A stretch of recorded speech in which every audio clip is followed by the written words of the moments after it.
ओम शांति। ओम शांति। ओम शांति। ओम शांति। ओम शांति। परम कल्याणकारी परम पिता परमात्मा शिव की अति प्रिय संतान, हमारी अति स्नेही आदरणीय राम देवी बहन जी, अन्य टीचर्स बहनी और आप सभी बाबा के अनन्य रतन,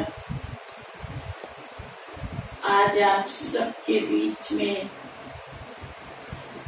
आप सबसे मिलकर के बहुत ही आनंद हो रहा है। विशेष इसलिए कि आज हमारी अति प्रिय माते श्री जगदम्बा सरस्वती, जो इस यज्ञ की पहली प्रशासिका थी, उनका संपूर्णता दिवस है, कर्मातीत होने का दिवस है, उनके अव्यक्त फरिश्ता बनने का दिवस है।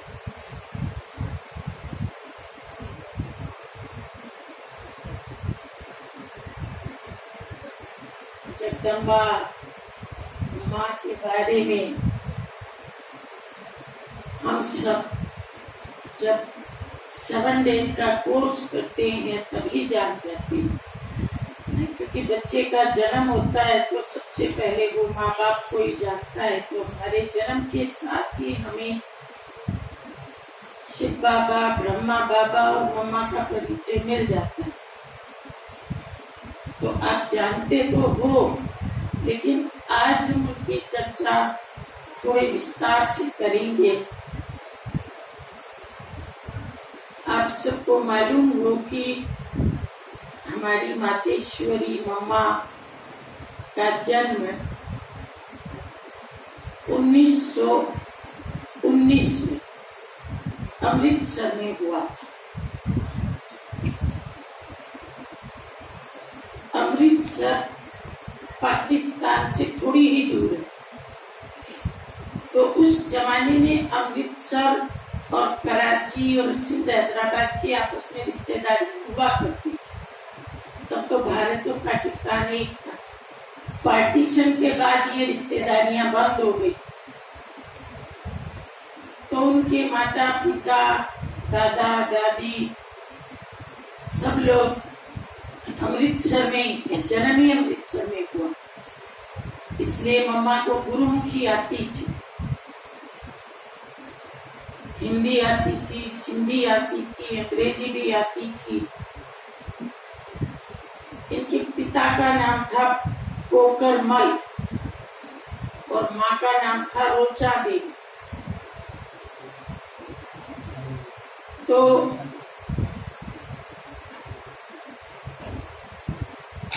ये 3 बहनें थी। बड़ी बहन का नाम था पार्वती, मम्मा का नाम था राधे और एक इनकी छोटी बहन थी, उसका नाम था गोपी। तो पार्वती की तो शादी हो गई थी और ये दोनों बहनें माता पिता के साथ थी। उनके पिताजी का देसी का और सोने चांदी का व्यापार था। बंबई में, मद्रास में और श्रीलंका में 3 जगह वो व्यापार करते थे। लेकिन उनकी अचानक मृत्यु हुई। मृत्यु का कारण ये था कि व्यापार में कुछ घाटा लगा और उनको अटैक आया।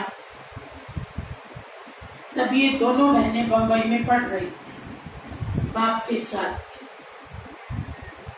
लेकिन जब बाप की अचानक दिवंगत हो गई आत्मा, तो ये माता के साथ दोनों बहनें सिंध, हैदराबाद में आ गई।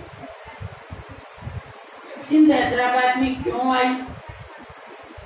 क्योंकि इसकी नानी का परिवार कहो, मामा का परिवार परिवार को सिंध हैदराबाद में। पुराने जमाने में लड़की के साथ कोई मिस हैपनिंग होती थी तो वो बिहार ही जाती थी। अब भी यही विधवा होने के बाद वो कोई रास्ता नहीं था। आजकल नहीं आती है लड़की, अपना कमाती है, पर भाइयों के बीच में अब नहीं है। पुराने जमाने में भाई ही सहारा देते थे। तो पियर में भी ये 3 बहनें थी, यानी कि मम्मा की माँ 3 बहनें थी। एक का नाम था ध्यानी। ध्यानी दादी को आप बहुत अच्छे से जानते हो। ध्यानी दादी लंबे काल तक अंबाला में रही, उसके बाद मधुबन में रही और बाद में उन्होंने देह त्याग किया। हमने भी उनको देखा। ध्यानी दादी तो रोचा और एक तीसरी थी शांतामणि दादी की माँ। शांतामणि दादी को आप सभी जानते हैं। शांतिवन में आपने देखा, कद छोटा था और चेहरा एकदम सुंदर प्योर, मम्मा से मिलता था। मौसी की बेटी हो गई ना। तो ये 3 बहनें थी। तो एक तरफ तो मम्मा के बाप ने शरीर छोड़ा तो इसकी माँ हैदराबाद में चली गई। तो रोजा अपनी 2 बेटियों को लेके, तीसरी तो चलो ससुराल में। और ध्यानी दादी के भी युगल ने शरीर छोड़ दिया, उसको कोई बाल बच्चा नहीं था, वो भी पियर में चली। तो ये 2 बहनें पियर में अपने भाई के पास आई। और इनकी जो तीसरी बहन थी शांतामणि दादी की माँ, वो हैदराबाद में शादी की हुई थी और वो अपनी ससुराल में थी। उसके पति का नाम था रिझुमन। जीवन कहानी में रिझुमन दादा की भी बात आती है, वो आपको बाद में बताएंगे। तो मम्मा पहले बम्बई में पढ़ी, इंग्लिश स्कूल में पढ़ी और फिर जब सिंध हैदराबाद में आई तो वहाँ कुंदनमल हाई स्कूल था प्राइवेट, उसमें उसका नाम लिखाया गया। वो भी इंग्लिश स्कूल था और उसमें उसकी पढ़ाई चालू हो गई। और जैसा कि मम्मा को देख के पता पड़ता है, वो सुंदर बहुत थी। गोरा रंग था, नए नक्श बहुत सुंदर थे, बाल बहुत लंबे थे, गाने में बहुत होशियार थी, गायकों जैसी आवाज थी, स्वीट। पढ़ाई में हमेशा फर्स्ट आती थी, नाचने में भी फर्स्ट आती थी, तो बहुत इनाम लेती थी स्कूल में। उसकी बहन भी ऐसी और बेंच में आगे आगे बैठती थी। दादी प्रकाशमणि उसकी बाजू में बैठती।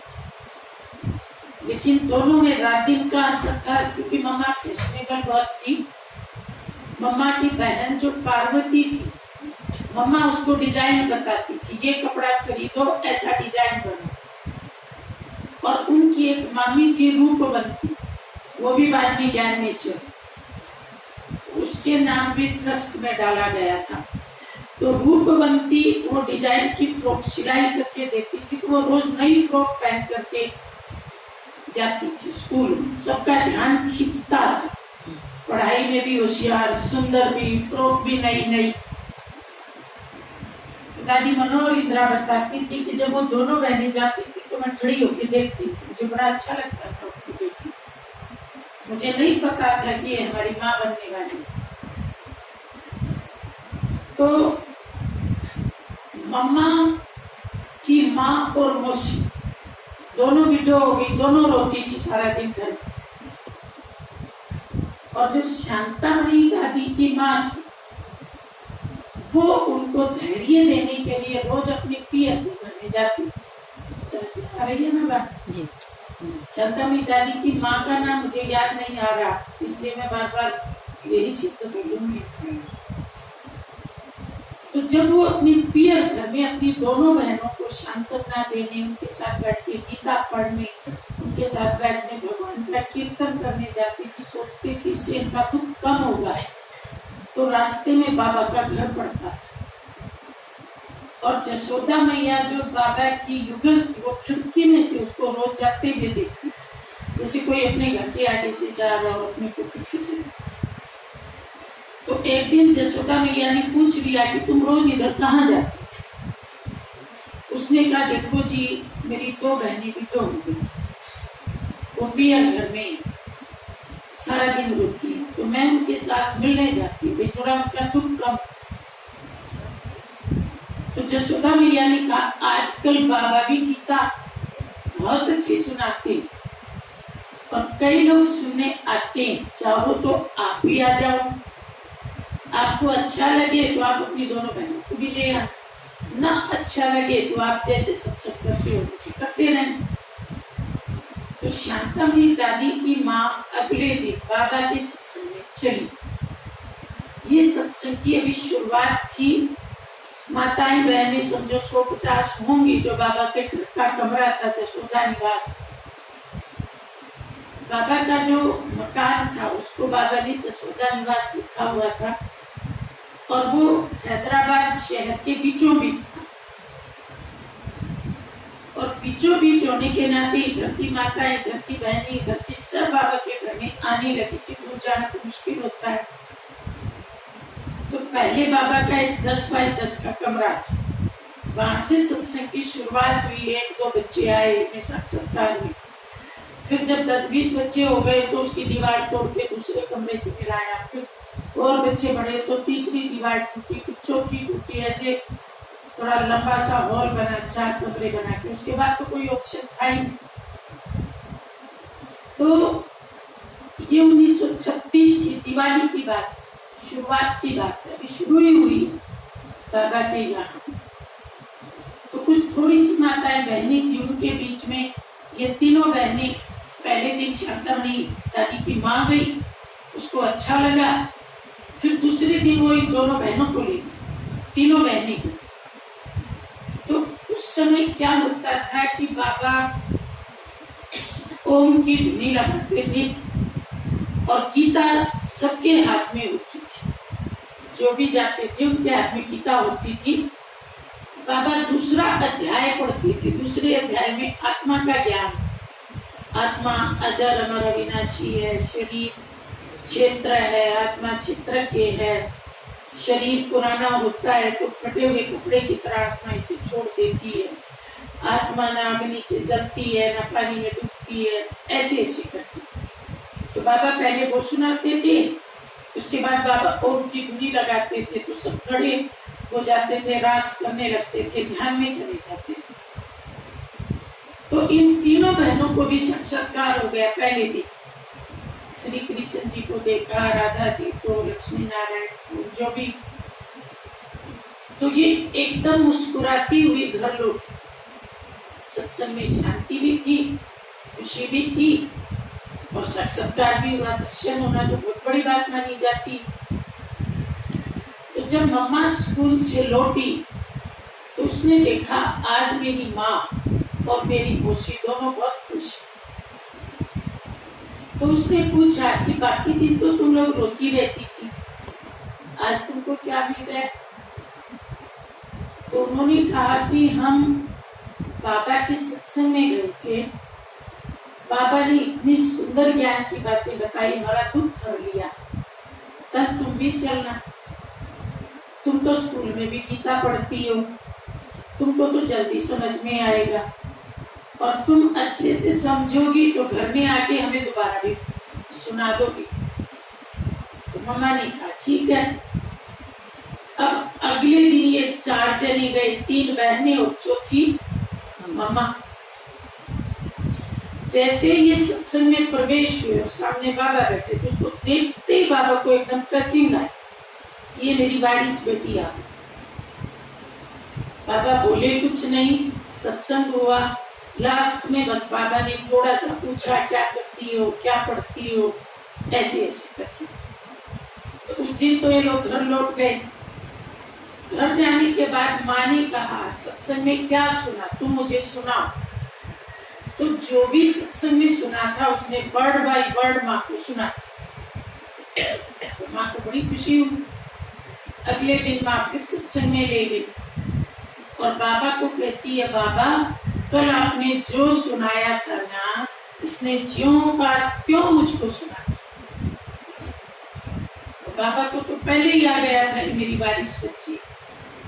तो उस दिन बाबा ने मम्मा से बात की सत्संग के बाद बाबा ने पूछा, बेटी तुम्हारे जीवन का लक्ष्य क्या है? क्योंकि उस समय मम्मा लगभग 16 साल की थी और उस जमाने में 16 साल तो बहुत बड़ी आयु थी। शादियां तो 12 में हो जाती थी।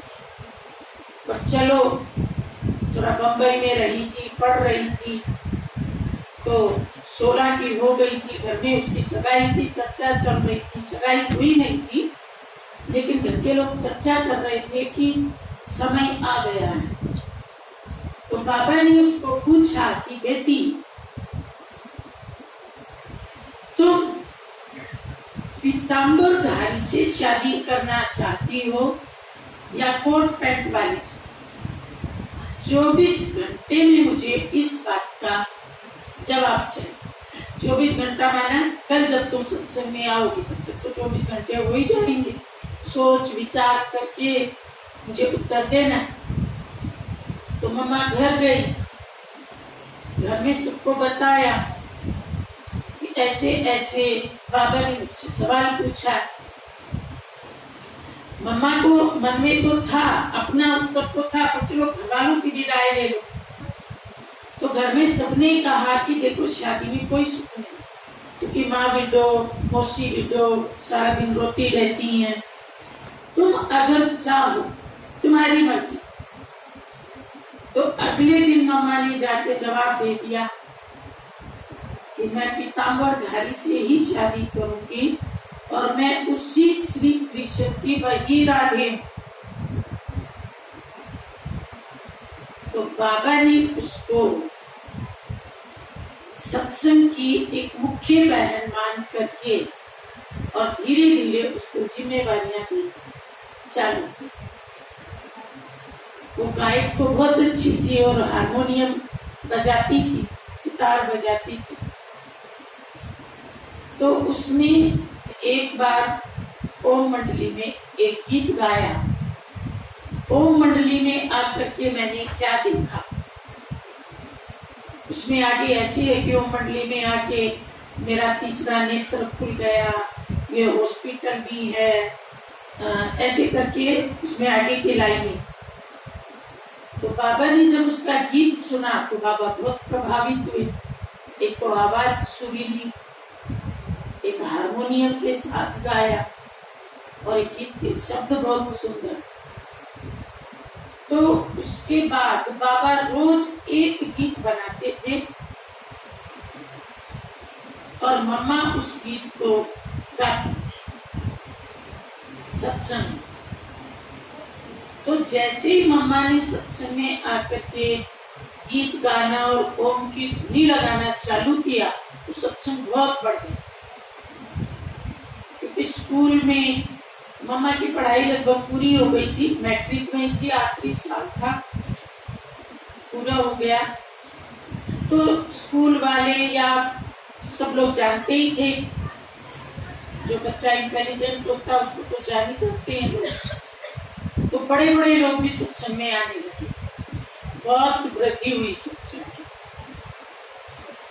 और मम्मा जिसको कोर्स कराती थी वो बाबा का बच्चा बन ही जाता, यानी कि कोर्स के साथ फोर्स था। बाकी बहनी कराती थी तो एक दिन आया फिर चला गया, लेकिन मम्मा के कोर्स में फोर्स।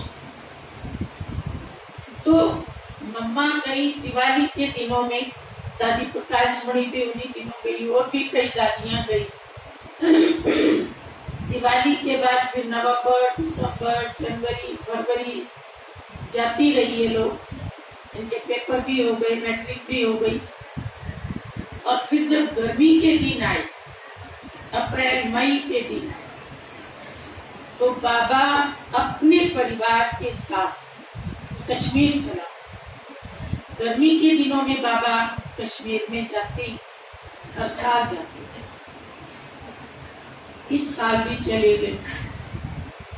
अब जब बाबा चले गए तो पीछे बहुत माताएं सत्संग की काफी थी, बड़ा ग्रुप बन गया था। तो बाबा ने मम्मा को कहा था कि मेरे पीछे से सत्संग आपको सिखाए। तो वो उनकी धुनी करती थी और जो बाबा ने सुनाया था उसको से सुनाती थी। लेकिन कश्मीर से भी बाबा पत्र लिखते थे और वो पत्र कभी ओम राधे के नाम आता था। मम्मा का नाम ओम राधे इसलिए पड़ गया था कि वो ओम की ध्वनि करती थी और कईयों को साक्षात्कार हो जाती थी। तो राधा के पहले ओम शब्द रहते थे, ओम राधे फेमस हो गई। तो जिस भी बहन के नाम से बाबा का पत्र आता वही सत्संग में उस पत्र को पढ़ के सुनाती। पत्र में ज्ञान की बातें होती और बाबा के बिना सब बेचैन थे, बाबा कहाँ गया, बाबा कहाँ गया। लेकिन मम्मा ने सत्संग को संभाला भी और वृद्धि भी। आयु तो छोटी थी 16-17 साल, लेकिन समझ बहुत ज्यादा, जिम्मेवारी उठाने का गुण था, अनासक्त थी, एकांतवासी और एकांत प्रिय थी, ईश्वर से बहुत गहरा प्रेम। संसार की माया ने अभी तक कहीं छुआ नहीं। एक तो वो जमाना सात्विक बहुत था। आज से आप समझो 86 साल पहले न सिनेमा था, न टीवी था, न मोबाइल था, न रेडियो था। भक्ति थी भारत के घरों में बहुत ज्यादा। मंदिर में जाना बस सबसे बड़ा उत्सव यही होता। तो भक्ति भावना परिवार में थी और भक्ति में खुद भी रंगी हुई थी। तो एक बिल्कुल ही पवित्र आत्मा थी। तो फिर बाबा ने एक पत्र लिखा कि तुम लोग मेरी जो बाहर बिल्डिंग, उस बिल्डिंग को ठेकेदार से जल्दी पूरा करवाओ, उसको हाथ में ले लो। तो ये तो बाबा का घर था शहर के बीचों बीच, जिसका नाम था जसोदा निवास। और बाबा ने शहर से बाहर एक 3 मंजिली बिल्डिंग बनवाई थी। अज्ञान काल में बाबा का लक्ष्य था कि मैं वहां बच्चों का हॉस्टल खोलूं।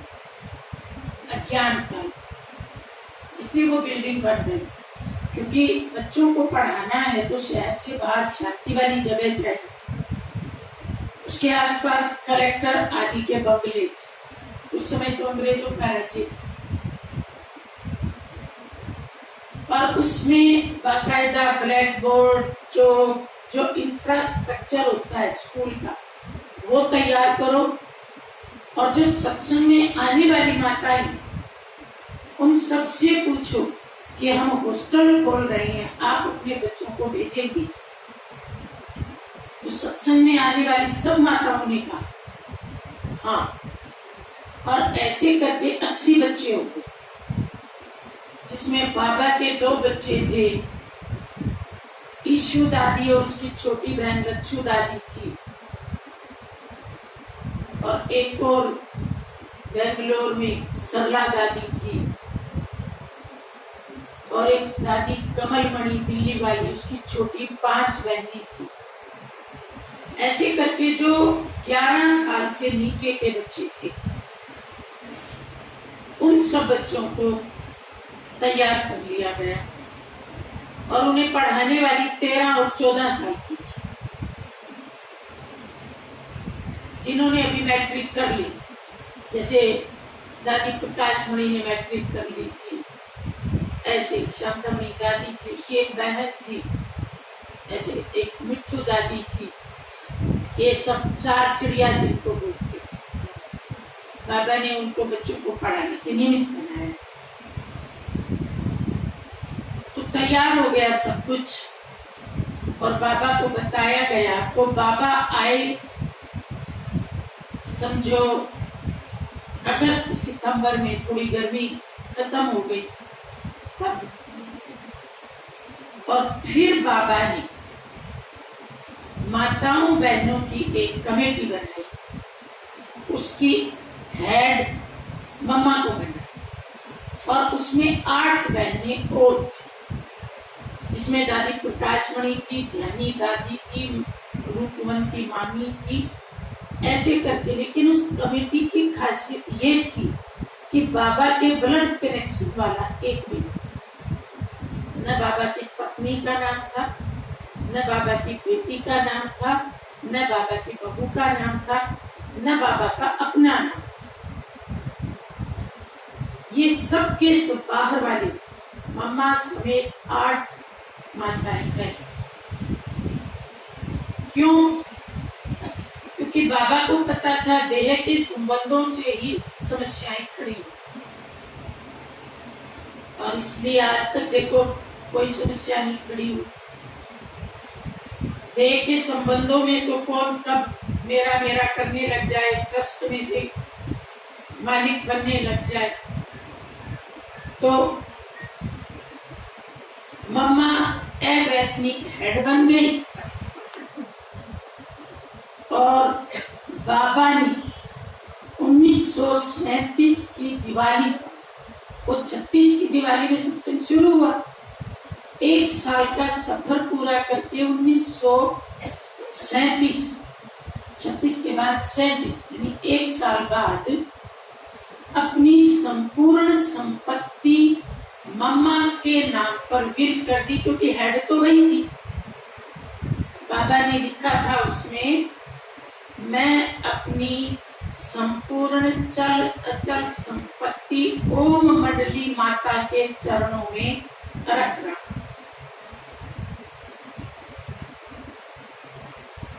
और बाबा बेघर हुए, 1 पैसा भी नहीं रखा था।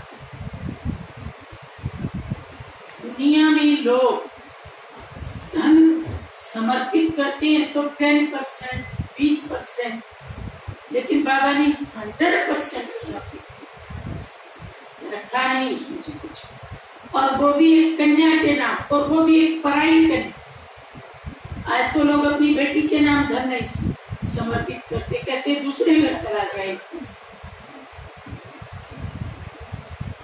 लेकिन देखो बाबा ने क्या कमाल की, कितनी बड़ी भगवान की दूरदर्शिता थी। और बाबा के घर के किसी व्यक्ति ने विरोध नहीं, न पत्नी ने, न बहू ने, न बेटी ने, न बच्चों।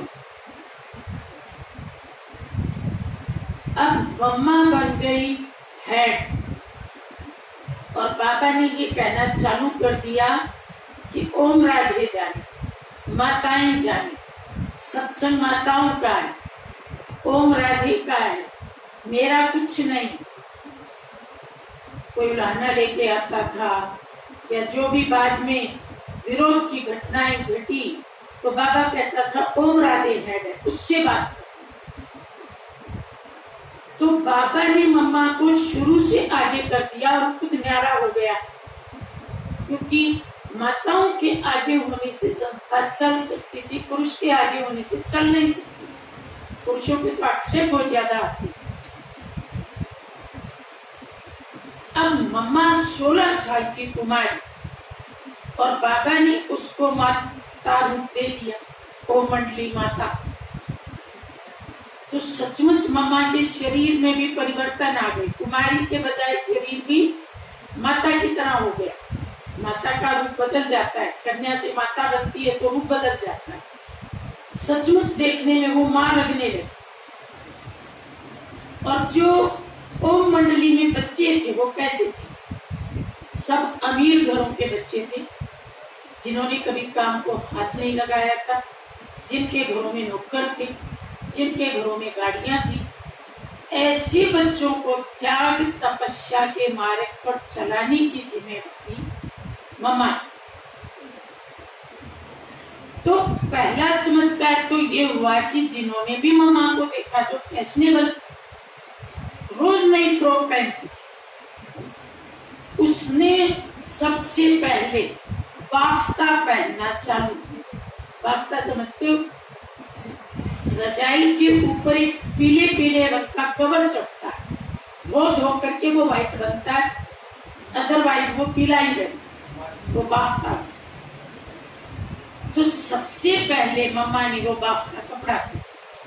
लोग हैरान हो गए, ये वही मम्मा जिन्होंने स्कूल में देखा था।